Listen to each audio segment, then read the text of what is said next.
శ్రీమతి లక్ష్మీ మురుగేశ్వర్ పూరి గారి ఆమె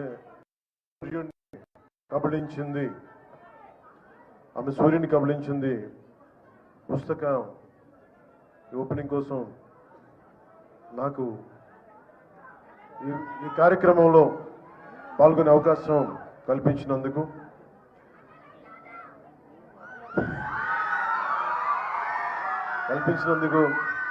ముందుగా ఎంఎస్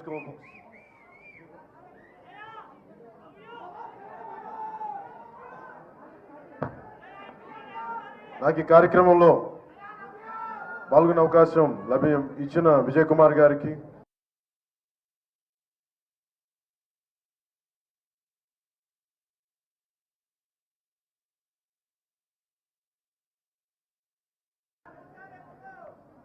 అలాగే నా సహచరులు మంత్రివర్గులు శ్రీ సత్యకుమార్ యాదవ్ గారికి, వేదిక పైన ఆశీనులైన ప్రతి ఒక్కరికి, అలాగే ఇలాంటి పుస్తక ఓపెనింగ్కి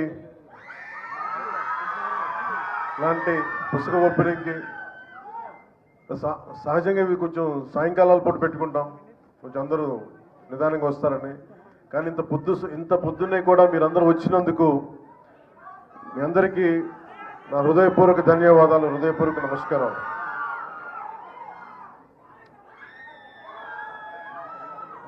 ఇక్కడ ఇందాక విజయ్ కుమార్ గారు చెప్పినట్టుగా ఇక్కడ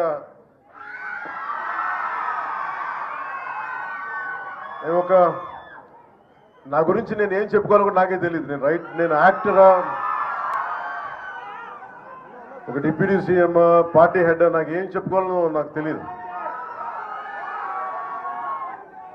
ఖచ్చితంగా ఒకటే చెప్పగలను, రచయిత అయితే కాదు, అంతవరకు చెప్పగలను విజయ్ కుమార్ గారు చెప్పినట్టు. కానీ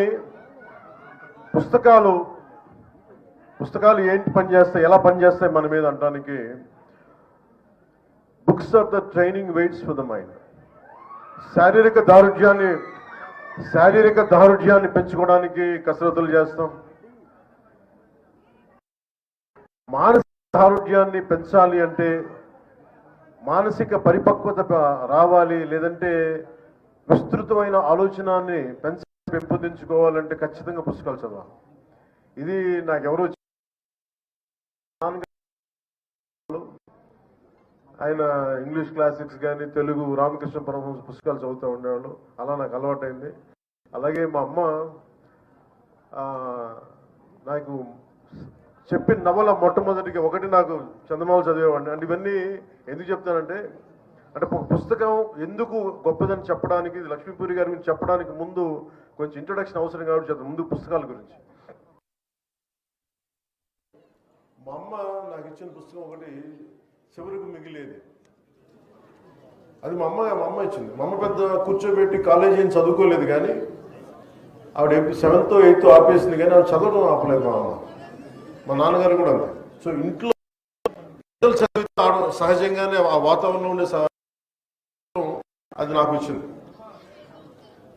ఇందాక సత్యకుమార్ గారు మాట్లాడుతూ పవన్ కళ్యాణ్ ఏదైనా ప్రభావం ఉంటుంది సమాజం మీద పుస్తకం అంటే, నాకు కంప్లీట్గా నేను భారతీయ మన ఆలోచన విధానంతో ఆర్ఎస్ఎస్ లాంటి ఒక బలమైన దేశభక్తితో కూడిన ఆర్గనైజేషన్ నుంచి వచ్చిన మాకు అసలు చెగివేరా అంటే కమ్యూనిస్ట్ యోధులు అంటే మాకు పడదు. అలాంటిది ఏదో ఒక సినిమాలో పెడితే మేము ఏంటని నేను చదివాను, తెలుసుకున్నానంటే ఇవన్నీ ఏంటి నేను ఎట్లా ఆలోచిస్తానంటే, నాకు దేశభక్తి ఎవరు చెప్పక్కర్లేదు. దేశభక్తి should be an innate responsibility for anyone who is born in this country, to the matter anyone in which ever country they were Born.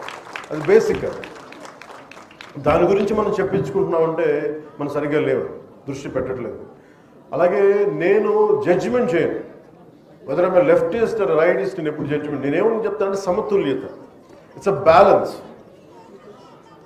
ప్రపంచం మనం కూర్చోబెట్టి మన ఎక్స్ట్రీమ్ లెఫ్ట్ ఎక్స్ట్రీమ్ రైట్ అంటే పనిచేయదు. సో నేను అందుకని ఈరోజు నేను పాలిటిక్స్కి వచ్చినా, పుస్తకాలు చదివినా, అది ఎవరికో చెప్పడానికో ఈరోజు పంచుకున్నాను. కానీ నా ఆలోచన ప్రతిసారి ఏముంటుంది, నేను మన విజయవాడ ఇలాంటి వచ్చినప్పుడు నేను కమ్యూనిస్టులతో మాట్లాడతాను, లేదంటే రైట్ వింగ్ మారిపోయాడు ఇట్లాంటి నేను ఎప్పుడు అట్లేదు, ఎప్పుడు ఒకటేలా ఉన్నాను. కాదేంటంటే నేను ఎప్పుడు ఆ బ్యాలెన్స్ని చూసుకుంటా ఉన్నాను. సో ఉదాహరణకి చిటా గ్యాంగ్ విప్లవ వీరులది కానీ, ఒక చంద్రశేఖర్ ఆజాద్ కానీ, అలాగే మొత్తం కూర్చోబెట్టి గజనీ మహమ్మద్ మనకి దాడులు కానీ, ఇవన్నీ ఒకటే కాలంలో ఒక 7-8 years టైంలో అటు కమ్యూనిస్ట్ చరిత్ర చదివాను, భారతీయ సంస్కృతి మీదుగా చదివాను. అలాగే నండూరు రామ్మోహన్ రావు గారి విశ్వదర్శనం కానీ, ఇవన్నీ కూడా నా మీద చాలా ప్రభావం చూపించే ఇవన్నీ. సో పుస్తకాల మీద నాకు ఒక అపరిమితమైన ఎందుకు ఇష్టం. చిన్నప్పుడు వెతికాను, మెడ్రాస్కి వెళ్తే హిగిన్ బోథామ్స్ అనో, లేదంటే ల్యాండ్ మార్క్లో, ఇక్కడికి వచ్చిన తర్వాత యుఎస్కి లాంటి వెళ్తే బాన్స్ అండ్ నోబుల్స్ అని అలాంటి పుస్తకాలకి వెళ్ళి వెతికేవాడి పుస్తకాల కోసం, తపన పడతాను పుస్తకాల కోసం. ఇదంతా దేనికి చేస్తానంటే to understand each other culture, మనం వేరే సంస్కృతిని అర్థం చేసుకోవటం. అన్ని జీవితాలను మనం బతకలేం, కానీ ఒక్కొక్క పుస్తకంలో రాసే జీవితం దానికి సంబంధించిన అంశాలు మనల్ని చాలా ప్రభావితం చూపిస్తాయి. అలాగే మనకి పొద్దున్నే చదువుతా నేను వనవాసి అనే విభూతి భూషణ్ బందోపాధ్యాయ గారిది వనవాసి అని పుస్తకం చదువుతూ వచ్చాను. ఆ దాంట్లో అది ఏముంటుందంటే అది తెలుగు ట్రాన్స్లేషన్. అది అలాంటిది ఆయన గురించి చదువుతూ ఉంటే మనకి 1914-20లో ఎలా ఉండేది కలకత్తా, అప్పుడు పరిస్థితులు ఏంటి, అప్పుడు ఆలోచన విధానం ఎలా ఉండేది, ఇట్లాంటివన్నీ మనకి చాలా అవగతం అవుతాయి, చాలా అర్థం అవుతాయి.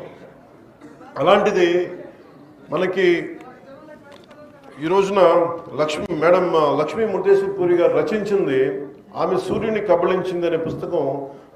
అంతకుముందు కొంత అవగాహన ఉంది, కానీ ఈరోజు మరి తెలుగులో తిరిగేస్తూ ఉంటే నాకు ఒకటే అనిపించింది, ఆమె సూర్యుని కబళించింది అంటే నాకు ఎంత శక్తి ఉండాలి. ఎవరు సూర్యుని కబళిస్తారు? అత్యంత శక్తివంతులు, అది హనుమాన్జీ, బజరంగ్ బలి. అంటే ఆయనే వెళ్ళి సూర్యుని కబళించడానికి వెళ్ళాడని చెప్పి, అంటే ఇది ఏంటంటే ఒక ఎక్స్ట్రీమ్ ఒక కంపారిజన్. అంటే నువ్వు సాధించదలుచుకుంటే సూర్యుని కూడా మింగేయగలవని ఒక ధైర్యం చెప్పడం దీని వెనక ముఖ్య ఉద్దేశం. అంటే ఇందాక మన సత్యకుమార్ యాదవ్ గారు చెప్పింది చాలా గొప్ప మాటలు చెప్పారు, గుర్తు చేశారు మనకి. మనం ఎప్పుడు కూడా ఇంగ్లీష్లో మిస్టర్ అండ్ మిస్సెస్ అంటామని చెప్తాం, కానీ తెలుగులో మటుకు మనం ఎప్పుడు కూడా మన దేశ సాంప్రదాయంలో మనం ఎప్పుడు స్త్రీనే ముందు పెడతాం. ఇది మాతృస్వామ్య వ్యవస్థ. అందుకే భారత్ మాతాకి జై అంటాం తప్ప భారత్ పితాని మాట్లాడడం, భారత్ మాతే అంటాం మనం. అంటే స్త్రీకి మాతృస్వామ్య వ్యవస్థకి మనం ఇచ్చే అత్యంత గౌరవం.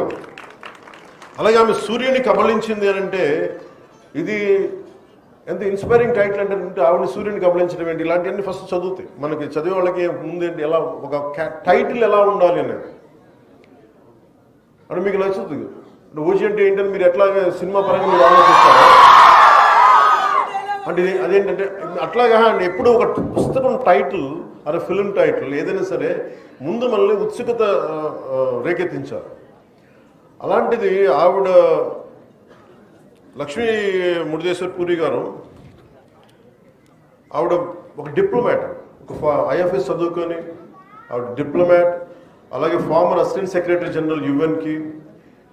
ఆవిడ నుంచి మనం ఎలాంటి పుస్తకం ఆలోచిస్తాం జనరల్గా రాశారంటే ఇలాంటి పుస్తకం అయితే ఆలోచించాం. అంటే స్టార్టింగే మనకి మధుబాబు గారి షాడో నవల్స్ లాగా లాగిపెట్టి ఒకటి కొట్టాడని ఎలా వస్తుంది మనకి, ఒకవేళ వింటి నదుల్లో బాణంలో ముందుకు పరిగెట్టాడు అనేది ఒక యాక్షన్తో స్టార్ట్ అవుతుంది. Any good story should captivate you immediately, should grab you into the narrative. అలాంటిది ఈ పుస్తకం మీరు చదవండి దయచేసి ఈ పుస్తకం. అయితే దీంట్లో బాగా నచ్చింది ఏంటంటే ముందు రావడంతో ఒక బీకా అనే కుర్రవాడిని, ఒక ఇద్దరు అమ్మాయిలు, మాలతి కమల అనే అమ్మాయిలు ఇద్దరు, వాళ్ళని ఏడిపిస్తూ ఉంటారు. వాళ్ళిద్దరు ఏడిపిస్తూ ఉంటారు. ఆ బీకా అనే ఒక కుర్రోడు, అందులో ఒక 60 మంది కుర్రోళ్ళు, వాళ్ళు రోడ్డు మీద వెళ్తూ ఉంటే, వాళ్ళు గ్రామంలో వెళ్తుంటే వాళ్ళు ఏడిపిస్తూ ఉంటారు, మీకు చదువులు ఏంటి అది ఇది అని చెప్పి. వాళ్ళు కూర్చుంటే వాళ్ళని ఏడిపిస్తూ ఉంటే ఆ మాలతి అనే యాక్చువల్లీ కథానాయకు కోపం వస్తుంది, చిన్నపిల్ల కోపం వచ్చినప్పుడు నేను తలుచుకుంటే నేను మట్టిలో కలిపేస్తానని అంటాను. అంటే వాళ్ళందరూ కుస్తీ యోధులు, వాళ్ళందరూ కుస్తీ పట్టేవాళ్ళు. అంటే నువ్వు ఆడపిల్ల నువ్వేం చేస్తావు అంటే, ఆ అమ్మాయి స్కూల్ ఈ లోపల గొడవ జరగబోతుంది, ఈ లోపల పెద్ద మాస్టర్ స్కూల్ మాస్టర్ వచ్చేస్తే మళ్ళీ గొడవ ఆగిపోదు. గొడవ ఆగిపోయిన తర్వాత తను అవమానం చేసిన వాడిని వదలదు అమ్మాయి. నువ్వు ఎలారా మాట్లాడుతావు, నాకు శక్తి లేదని ఎలా అంటావు అని చెప్పి మాలతి ఏం చేస్తుందంటే కూర్చోబెట్టి మళ్ళీ ఛాలెంజ్ చేస్తుంది. నువ్వు రారా, ఇది కొట్టడానికి సిద్ధం అని చెప్పి స్కూల్ అయిపోయిన తర్వాత వచ్చి, ఇదంతా ఎప్పుడు జరుగుతుంది, స్వాతంత్ర సమయం అంటే before pre independence time. So అమ్మాయి వచ్చి చాలా తనకంటే ఎత్తైన వాడిని, తనకంటే బలమైన వాడిని, వాళ్ళు కుస్తీలతో లంగోడీలు కట్టుకున్న అలాంటి వాళ్ళని ఒక 60 మంది అబ్బాయిల మధ్య ఆడపిల్ల వచ్చి ఎలా కొడద్దంటే పాపం అమ్మాయిని కొట్టేస్తారు, ముందు ముక్కులోంచి రక్తం వస్తూ ఉంటుంది.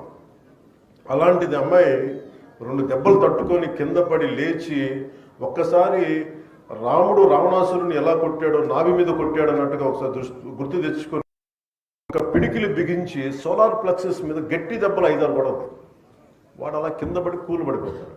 దీంతో స్టార్ట్ అవుతుంది మాలతి క్యారెక్టర్, ఈ ఆమె సూర్యుని కబళించింది అనేది. అంటే this shows the amazing writing ability and of madam Lakshmi Murdeshwar Puri garu. And it is so captivating, madam. The very opening pages are so captivating. It immediately drags it, immediately pulls you to finish the reading at one go. And you have done a fabulous job. Dinto manaki idi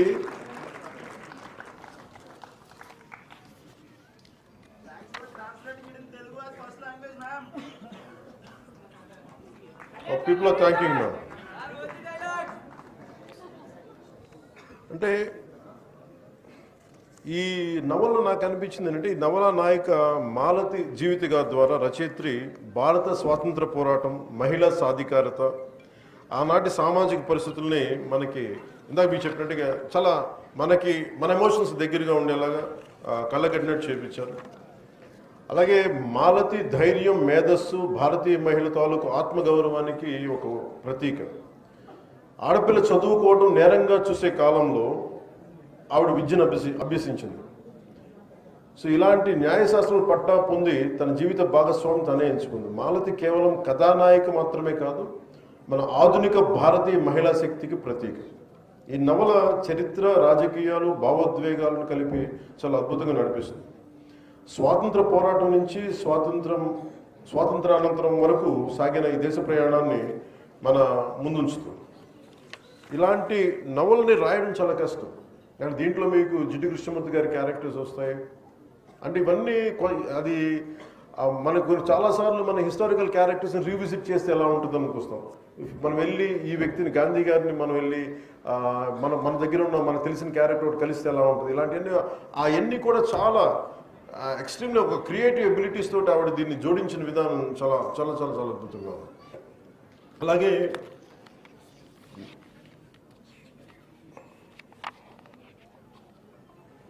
మనకి సంబంధించి ఇలాంటి పుస్తకాల ద్వారా ముఖ్యంగా ఒక Janasena party లీడర్గా కావచ్చు, మీకు ఇష్టమైన వ్యక్తిగా కావచ్చు, ఒక సగటు దేశ పౌరుడిగా కావచ్చు, నాకు మహిళ నేను పూజించేది దుర్గాదేవి. అలాంటి దుర్గాదేవి తాలూకు శక్తిగా నేను ప్రతి ఒక్క మహిళని చూస్తాను. అంటే ధైర్యాన్ని నింపుద్ది. అంటే లలితా త్రిపుర సుందరి ఎలా ఉంటుందంటే, పురుష దేవతలు కూడా భాండాసురుణ్ణి ఎవరు చంపలేకపోతున్నాం అని అంటే అందరూ కూడా, త్రిమూర్తులు కూడా, పరమేశ్వరుడు కూడా ఒకరిలో రక్షించగలరు. అది లలితా త్రిపుర సుందరి. అలాంటి లలితా త్రిపుర సుందరి దగ్గరికి వెళ్ళి ప్రార్థిస్తే మీరందరూ యజ్ఞంలో మీరు ఆహుతపండి, దాని తర్వాత నేను వచ్చి ఉద్భవించి మీ అందరూ తిరిగి ప్రతి సృష్టి క్రియేట్ చేస్తాను, భాండాసురుడిని సంహరిస్తానని చెప్తే, ఇలాంటివన్నీ మనకి పురాణాలు కానీ ఇవన్నీ కానీ మనకి ఏమి సూచిస్తాయి అంటే, మన దేశంలో మన సంస్కృతిలో ఉన్నతమైన విలువ మనం ఇచ్చేది స్త్రీకి ఇస్తాం. ఇది ధైర్యం పోతే కూడా మనకి తల్లి దగ్గర నుంచి వెతుక్కుంటాం. అలాంటి చోట నేను జనసేన పెట్టినప్పుడు మన మహిళా విభాగానికి ఏం పేరు పెట్టాలంటే ఝాన్సీ వీర మహిళ అని పెట్టి. ఎందుకంటే స్త్రీ అంటే నాకు కూర్చోబెట్టి పొలిటికల్ పార్టీస్లో మనకి పొలిటికల్ పార్టీ జనరల్ అంటే మహిళా విభాగం ఉంటుంది. నాకేంటంటే మహిళ అంటే మహిళ కాదు, అవసరం వస్తే నాకు మన మేడం లక్ష్మీ గారు ముర్దేశ్వరి పూరి గారు అసలు ఆమె సూర్యుని కబళించిందిలో మహిళలాగా ధైర్యంగా నిలబడే మహిళ ఉండాలి.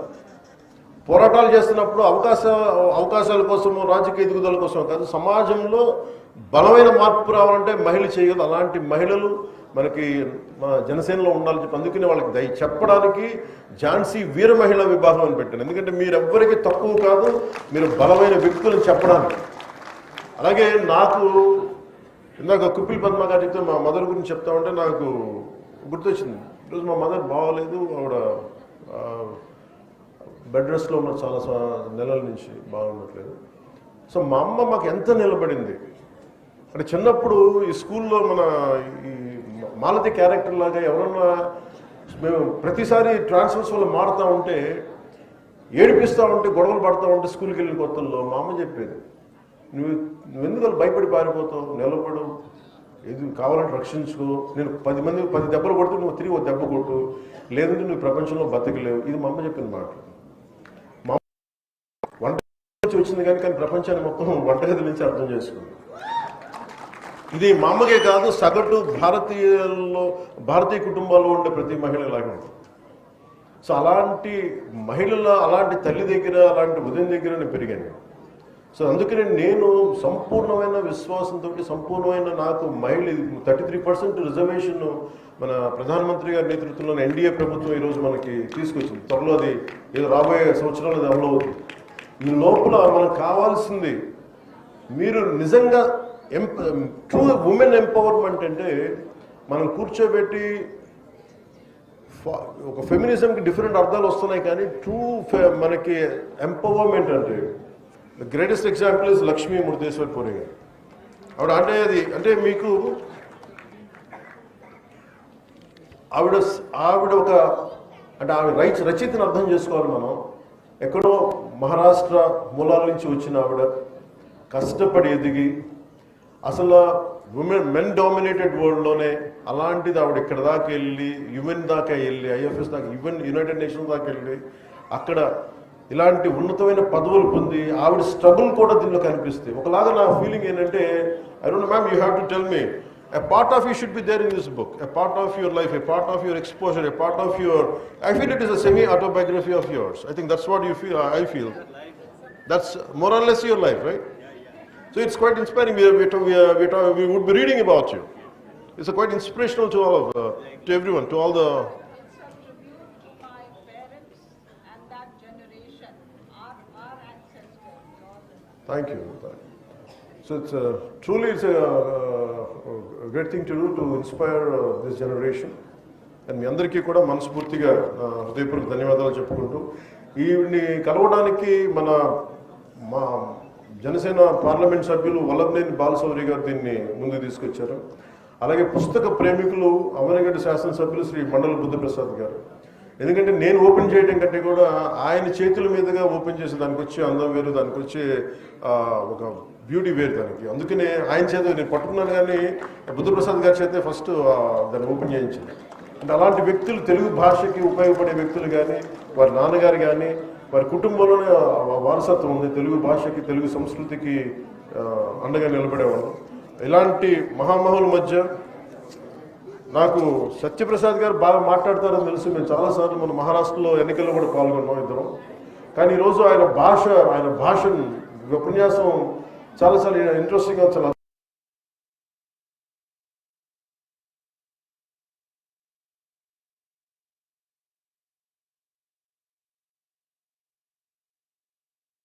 ఈరోజు నాకు అవకాశం ఇందాక మీరు ఐ లవ్ యూ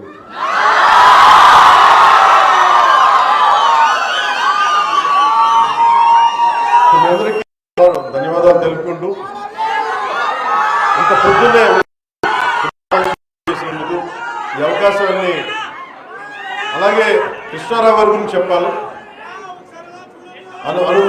కవి సీనియర్ జర్నలిస్టు అప్పారసు కృష్ణారావు గారి గురించి ఒక గొప్ప పుస్తకం రాయొచ్చు కానీ దానిని తెలుగులో అదే స్థాయిలో అనువదించాలంటే చాలా చాలా కెపాసిటీ కావాలి, అంటే చాలా దగ్గరగా తీయాలి. సో వారికి నా ప్రత్యేక ధన్యవాదాలు తెలుపుకుంటూ మీ అందరికీ పేరు పేరున మీ అందరికీ ధన్యవాదాలు.